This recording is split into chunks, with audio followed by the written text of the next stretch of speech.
बहुत पुरानी बात है। एक जंगल में एक गुरुकुल था जिसमें बहुत सारे बच्चे पढ़ने आते थे। एक दिन गुरुजी सभी विद्यार्थियों को पढ़ा रहे थे, मगर एक विद्यार्थी ऐसा था जिसे बार बार समझाने पर भी समझ में नहीं आ रहा था। गुरुजी को बहुत तेज गुस्सा आया और उन्होंने उस विद्यार्थी से कहा, जरा अपनी हथेली तो दिखाओ बेटा। विद्यार्थी ने हथेली गुरुजी के आगे कर दी। हथेली देखकर गुरुजी बोले, बेटा तुम घर चले जाओ, आश्रम में रहकर अपना समय व्यर्थ मत करो, तुम्हारे भाग्य में विद्या नहीं है।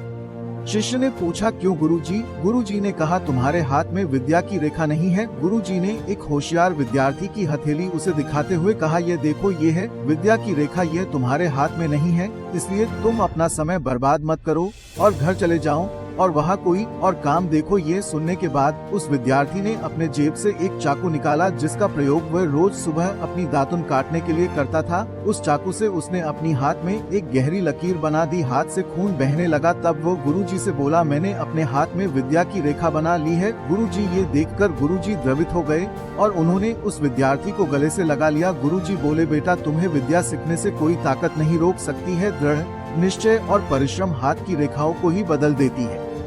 दोस्तों, वो विद्यार्थी आगे चलकर महर्षि पाणिनि के नाम से प्रसिद्ध हुए, जिसने विश्व प्रसिद्ध व्याकरण अष्टाध्यायी की रचना की है। इतनी सदियां मतलब 2700 साल बीत जाने के बाद भी विश्व की किसी भी भाषा में ऐसा उत्कृष्ट और पूर्ण व्याख्या का ग्रंथ अब तक नहीं बना। तो दोस्तों, इस कहानी की शिक्षा ये है कि लोग चाहे जो भी बोले, हम हर एक को गलत साबित करते हुए अपनी लगन और कठिन परिश्रम के दम पर जो चाहे वो सब कुछ हासिल कर सकते हैं।